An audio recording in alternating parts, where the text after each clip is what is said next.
Two men are now in police custody after they were held while trying to steal goats. The St. Mary police say a team responded to information of men stealing goats in the Cox Peace and Wood Park communities in the parish.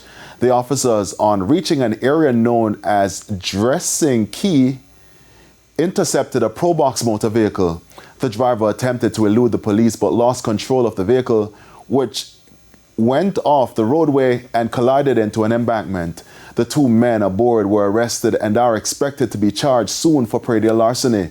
Subsequent checks resulted in the recovery of two stolen goats. The owner has been contacted.